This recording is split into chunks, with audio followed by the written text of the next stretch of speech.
Hello, everybody.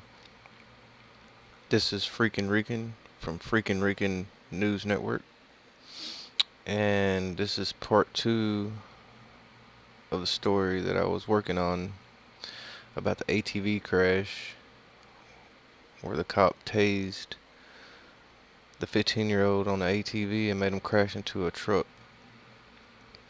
Now, this is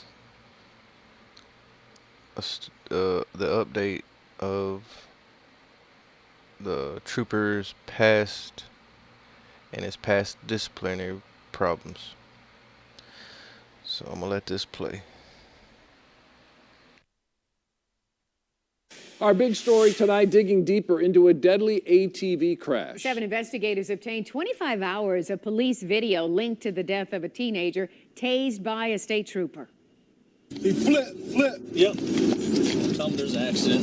What happened? They tased him while he was driving, causing him to flip and crash. Yeah, he crashed into the. Can you get a mask out of it? He was going pretty slow. He's got a pulse. He's breathing. Tony, his pulse is weakening. What's our ETA on EMS? His pulse is weakening. I'll find a thing and you chase. 15-year-old Damon Grimes was later pronounced dead at the hospital. Trooper Mark Bessner is accused of tasing him from a moving squad car after he didn't pull over last August. State police say that is a violation of department policy. Bessner was fired and is now facing trial on charges of second-degree murder and involuntary manslaughter. And tonight, the 7 investigators are uncovering new information about the troubling past of the ex-trooper. When he was on the state police force, he was reportedly involved in 40 use-of-force incidents in less than 4 years. And now we're uncovering new evidence about Bessner and his disturbing employment history with another local police department. 7 investigator Simon Checkered is live in Canton right now with what he has found out. Simon, what do you know? Carol and Dave, these documents we obtained through Freedom of Information request detail Mark Bessner's history. We're talking about his time here in Canton before state police when he broke the rules. 09, he slowed down. We tased him. This police camera footage from August 26, 2017 gives us an up-close look at a state police response gone horribly wrong. MSP, if you just maybe have a unit or two, make it there for moral support. Sounds like it might be a pretty bad one. Prosecutors say 15-year-old Damon Grimes died as a result of being tased and crashing his ATV into the back of a pickup truck in Detroit. Former trooper Mark Bessner, a passenger in a pursuing squad car, now stands accused of violating police protocols and is awaiting trial for second-degree murder and manslaughter. Bessner had 40 incidents involving use of force in 4 years with state police. But could his past with another agency have warned those who hired him at MSP? Records obtained exclusively by Action News highlight numerous disciplinary issues between February 2009 and June 2012, while Bessner was a Canton cop. Some departments flat out just said, we're not going to tell you anything except that, yes, that's a valued employee here, and they worked here from this date to this date. We showed state police spokesman and former hiring background investigator Lieutenant Mike Shaw the findings of our Freedom of Information Act request. One issue back on August 18, 2010, that led to Bessner being suspended without pay was a failure to investigate after a woman ingested pills in an apparent suicide attempt. Instead, Bessner locked her up, and she later became unconscious, stopped breathing, and required emergency help before being placed on life support. And that would be something we would talk to them about. If we knew about it, we would discuss it with them. Shaw points out prior to this year, Michigan law has kept departments from sharing officers' disciplinary history with one another for fear of hurting their chance at future employment and civil liability. Former State Police Inspector Ellis Stafford spent 23 years with the agency. For every policy, there's somebody's name attached to it. There's a reason why it's there.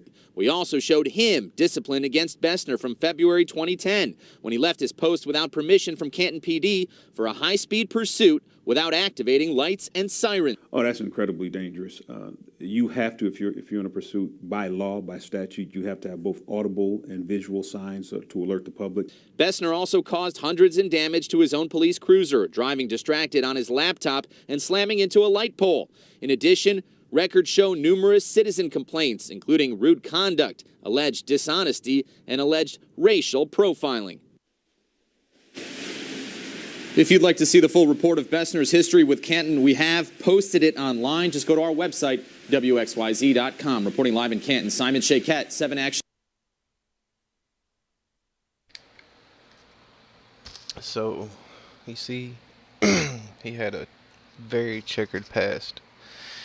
And like most jobs where they're not really allowed to delve into your history, it's did this person work here at this time and stuff like that. But we're talking about a job in law enforcement where people ride around and have guns, and they have tasers, and they have all kinds of weapons that they carry.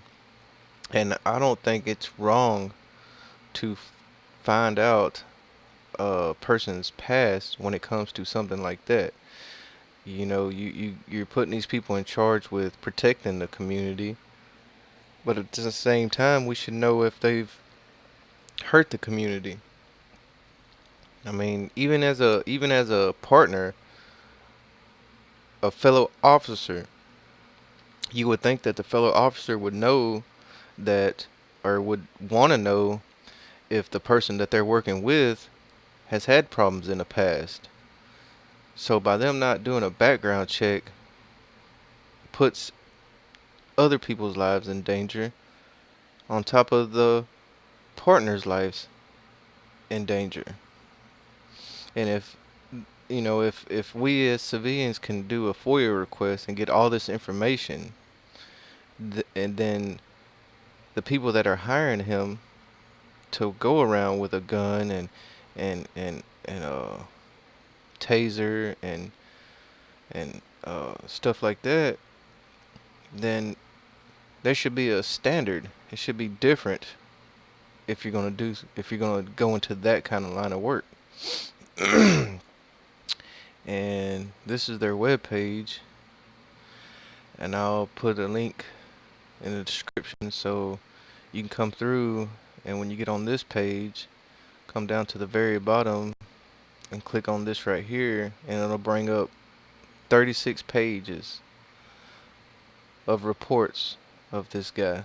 And here's just a list of some of them: citizen complaint of rudeness, citizen complaint of racial profiling, citizen complaint of rude and dishonest behavior, citizen complaint of rudeness, citizen complaint of rude and nasty behavior, left post for high-speed pursuit without activating lights and sirens, receive reprimand, struck a pole while driving and working on computer, failed to properly investigate call of woman's attempted overdose resulting in her needing EMS care. He was suspended 1 day.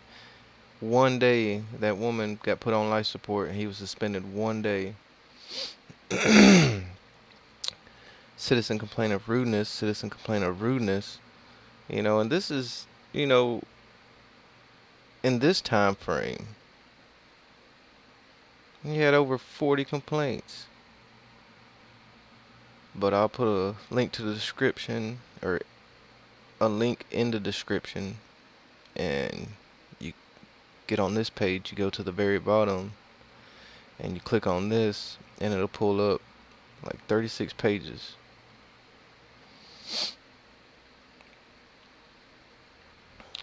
But this is ridiculous. Alright, people. This is Freakin' Rican from Freakin' Rican News Network. And I'll talk to you guys later. Peace.